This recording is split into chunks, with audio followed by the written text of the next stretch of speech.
Election commission وقت کے ساتھ ساتھ ایسے اقدامات اٹھا رہا ہے جس کی وجہ سے نہ صرف انتخابی نظام میں شفافیت یقینی بنائی جا رہی ہے بلکہ ایسے تمام عناصر جنہوں نے انتخابات کے دوران بدامنی یا بے قاعدگی کی کوشش کی ان کے خلاف بروقت قانونی کارروائی بھی عمل میں لائی گئی ہے۔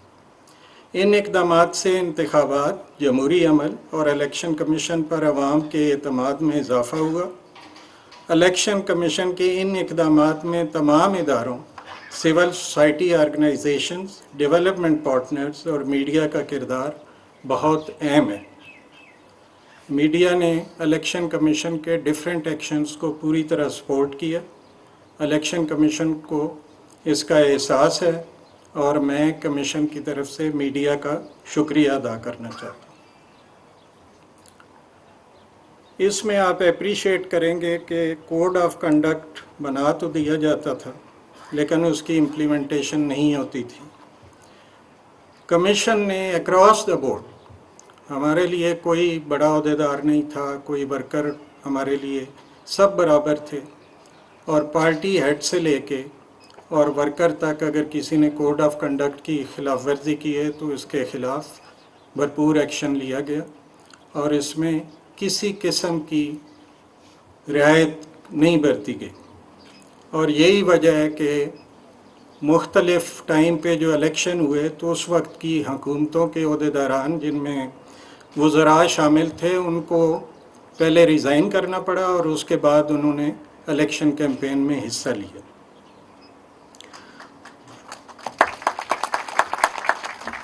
معزز خواتین و حضرات، الیکشن کمیشن نے رواں سال اپنے آئینی اور قانونی فرائض کی تکمیل اور ادارے کی بہتری کے لیے جو اقدامات اٹھائے ہیں ان کی تفصیلات آپ سے شیئر کرنا ضروری ہے۔ اس کی کافی ڈیٹیلز سیکرٹری صاحب نے بیان کر دی ہیں لیکن میں ذرا ڈیفرنٹ اینگل سے آپ کے سامنے ان کو رکھوں گا۔ بلدیاتی الیکشن کا سیکرٹری صاحب نے ذکر کیا، میں آپ سے شیئر کرنا چاہتا ہوں کہ ہمارے لیے یہ بہت ہی مشکل مرحلہ تھا کیونکہ صوبائی حکومتیں بالکل تیار نہیں تھیں بلدیاتی الیکشن کے لیے۔ کبھی وہ اپنے قوانین تبدیل کر دیتے تھے، اور چونکہ آئین کے آرٹیکل 140A میں لکھا ہوا ہے کہ ہمیں یہ الیکشن لوکل گورنمنٹ لا جو کہ پروونشل گورنمنٹس بناتی ہیں اس کے تحت کروانے ہیں، اور اگر وہ الیکشن کا جو ایک مینڈیٹری ٹائم پیریڈ ہے جس کے اندر بلدیاتی الیکشن ہونے ہوتے ہیں وہ گزر بھی جائے تو اس پہ آئین اور قانون سائلنٹ تھا کہ اس کے بعد کمیشن کی کیا اتھارٹی ہے۔ یہی ریزنز تھی کہ ہمیں ان الیکشن میں دیر ہو گئی، لیکن میں سمجھتا ہوں کہ سب سے زیادہ اہم جو ہمارے ملک کے لیے الیکشن ہیں وہ بلدیاتی الیکشن ہیں۔ الیکشن کمیشن اس میں بہت سیریس ہے اور میں تھوڑی سی تفصیل آپ کے سامنے رکھوں گا کہ کس حد تک اس میں ہم کامیاب ہوئے۔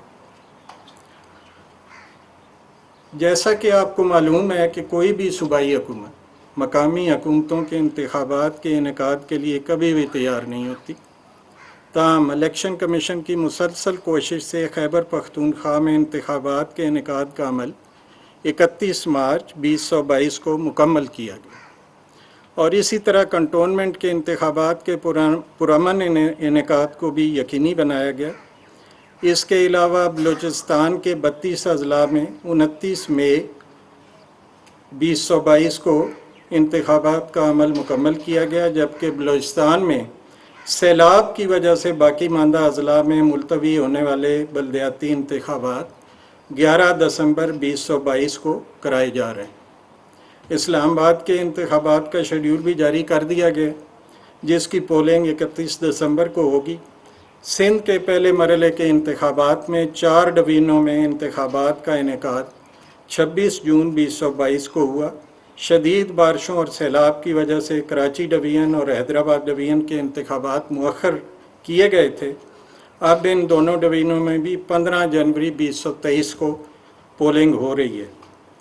یہ میڈیا میں آپ پڑھتے رہتے ہوں گے سندھ کے بلدیاتی الیکشن میں بھی کتنی ریزسٹنس کا ہمیں سامنا کرنا پڑا، لیکن الٹیمیٹلی الیکشن کمیشن اس میں کامیاب ہوا کہ فرسٹ فیز کے الیکشن ہو چکے ہیں اور سیکنڈ فیز کے انشاءاللہ 15 جنوری کو ہو جائیں گے۔ الیکشن کمیشن نے صوبہ پنجاب میں انتخابات کے انعقاد کے لیے 2 دفعہ حلقہ بندیوں کا عمل مکمل کیا، مگر صوبائی حکومت کے بار بار قوانین میں ترامیم کی وجہ سے انتخابات کا انعقاد ممکن نہ ہو سکا۔ پنجاب کا کیس بھی بڑا انٹرسٹنگ ہے، اور یہ حلقہ بندیوں کا کام آسان نہیں ہوتا ہے، اس کے لیے ہمیں کوئی 3 سے 4 مہینے کم از کم درکار ہوتے ہیں۔ لیکن جب بھی حلقہ بندیاں کمپلیٹ کر کے ہم الیکشن کے قریب پہنچتے تھے تو اس وقت کی صوبائی حکومت اپنے لوکل گورنمنٹ کے قوانین کو تبدیل کر دیتے تھے، جس سے دوبارہ ہمیں حلقہ بندی کرنا پڑتی تھی۔ الیکشن کمیشن اب تیسری مرتبہ حلقہ بندی کرنے کے لیے اقدامات اٹھا رہا ہے۔ کمیشن صوبہ پنجاب میں بھی بلدیاتی انتخابات کے انعقاد کے لیے تیار ہے، اور اس سلسلے میں صوبائی حکومت کو پابند بنایا جائے گا کہ وہ الیکشن کے انعقاد کے لیے الیکشن کمیشن کی معاونت کریں اور ضروری فنڈز بھی مہیا کریں۔ ایک تو لوکل گورنمنٹ کے قوانین چینج کر دیے جاتے ہیں، دوسرا ان کے پاس ایک یہ لیوریج ہے کہ وہ ہمیں اس کا بجٹ نہیں دیتے۔ اس کے باوجود کئی الیکشن ہم نے بجٹ کے بغیر مینیج کیے، اور وہ بجٹ ہمیں بعد میں ملا یا ابھی بھی پائپ لائن میں۔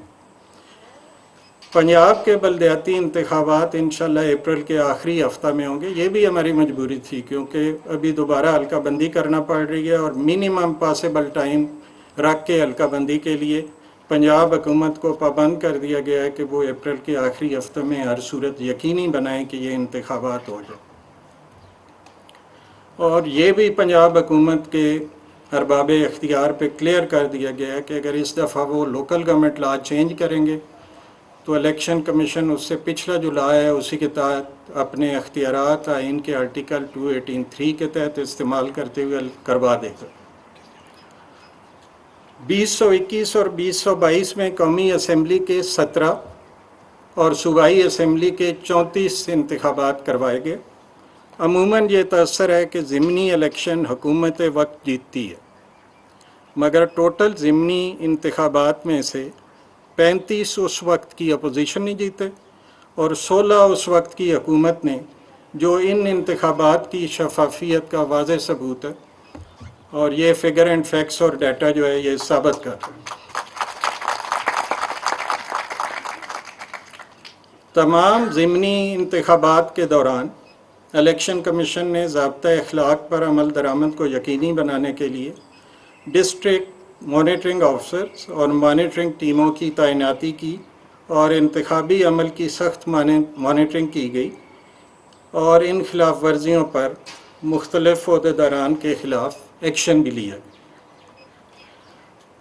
یہاں پہ زیادہ ڈیٹیل دینے کی ضرورت تو نہیں ہے، لیکن ہم نے اپنا مانیٹرنگ میکنزم جو ہے اس کو بہت ہی ایگزیسٹو بنایا، اور انشاءاللہ جنرل الیکشن میں مانیٹرنگ کے حساب سے آپ کو بہت زیادہ امپرومنٹ نظر آئے گی۔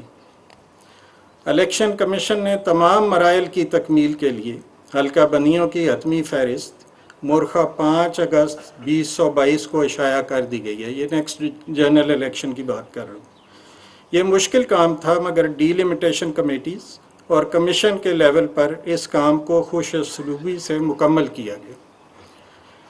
یہاں پہ یہ ضروری ہے ذکر کرنا کہ ابھی دوبارہ federal government digital D limitation کی بات کر رہی ہے۔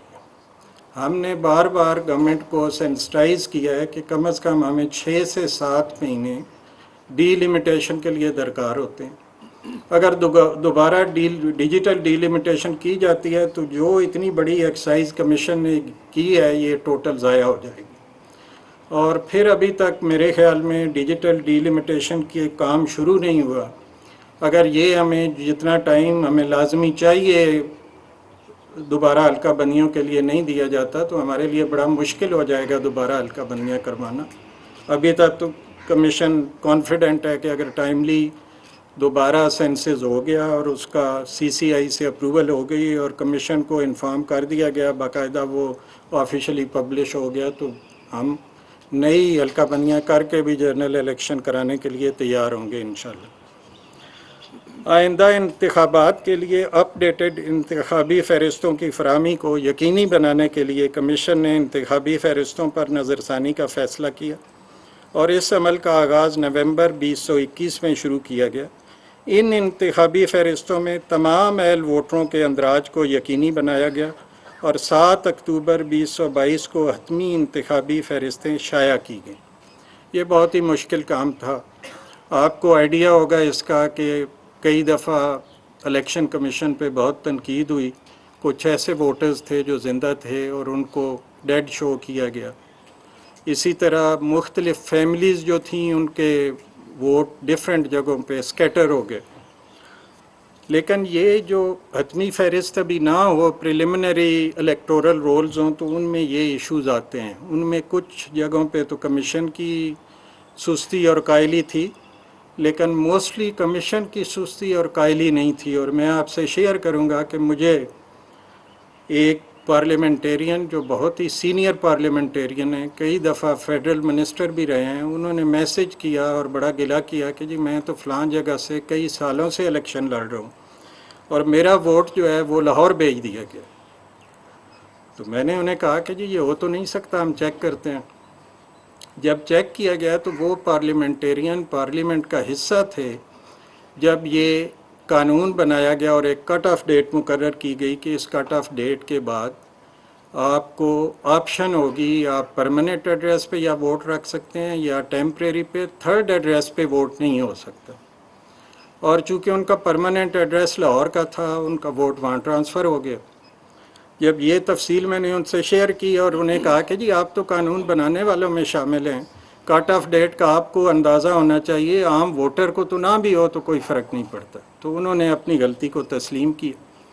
اسی طرح جو کچھ فیملیز کے ووٹ سکیٹر ہو گئے تھے، اس میں بھی موسٹلی وہ کمیشن کا اس میں فالٹ نہیں تھا۔ وہاں پہ جو میرڈ بچے تھے یا کچھ ایسے تھے جن کی باقاعدہ اپلیکیشن آئی ہوئی تھی کہ وہ مثلاً لاہور کے، ان کے پیرنٹس لاہور میں رہتے ہیں لیکن انہوں نے اپلیکیشن دی ہوئی تھی کہ وہ کراچی اپنے ٹیمپریری ایڈریس پہ ووٹ رکھنا چاہتے ہیں۔ تو یہ چیزیں تھیں، لیکن اللہ کا شکر ہے کہ جب ہم نے فائنل الیکٹورل رولز جو ہیں ان کو ڈسپلے کر دیا تو اس کے بعد کوئی ہمارے پاس میجر کمپلینٹ نہیں آئی، اور اس کے باوجود ہم نے اویئرنیس کیمپین چلائی کہ نیکسٹ جنرل الیکشن تک کسی بھی ٹائم پہ کوئی غلطی ہو یا کوئی آپ اپنا ووٹ ٹرانسفر کرانا چاہتے ہیں تو وہ ہو سکتا ہے۔ اس کے لیے باقاعدہ سینٹرز بنائے گئے ہیں ڈی ای سی آفسز میں اور رجسٹریشن آفسز میں، اور وہاں پہ ووٹر جا کے آسانی سے اپنا کوئی بھی چینج کرنا چاہتا ہے ووٹ کو تو کروا سکتا ہے۔ الیکشن کمیشن انتخابی عمل میں ٹیکنالوجی کے استعمال کا حامی ہے، لیکن ٹیکنالوجی ایسی ہونی چاہیے کہ جس میں تمام سٹیک ہولڈرز کا کنسنسس ہو، ووٹرز اپنا حق رائے دہی آسانی سے استعمال کر سکیں اور سیکریسی کو یقینی بنایا جا سکے۔ کمیشن نے اس سلسلے میں جنوری 2022 میں پروجیکٹ مینجمنٹ یونٹ قائم کیا تاکہ انتخابی عمل میں ٹیکنالوجی کے استعمال کو فروغ دیا جا سکے۔ اس کے لیے مارکیٹ سے اہل پروفیشنلز کو بھرتی کیا گیا ہے۔ انتخابی عمل میں ٹیکنالوجی کے استعمال کے لیے چند اقدامات اٹھائے گئے ہیں جن کا میں ذکر کروں گا۔ یہاں پہ یہ بھی میں آپ کو بتانا چاہ رہا ہوں کہ الیکشن کمیشن پہ بہت تنقید ہوتی ہے ای وی ایم کے حوالے سے اور اوورسیز ووٹنگ کے حوالے سے۔ میں یہ چیلنج کرتا ہوں تنقید کرنے والوں کو کہ وہ کہیں پہ بھی ہمیں دکھا دیں الیکشن کمیشن نے ای وی ایم یا اوورسیز ووٹنگ کی مخالفت کی ہو، لیکن اس کے لیے ایک طریقہ کار ہونا چاہیے۔ ہمیں یہ نہیں کرنا چاہیے کہ ہم جلد بازی میں یہ نعرہ تو لگا دیں کہ ای وی ایم استعمال ہوگی یا اوورسیز کو ووٹنگ کا حق دیا جائے گا، لیکن اس کی وجہ سے سارا جنرل الیکشن ہی مشکوک ہو جائے۔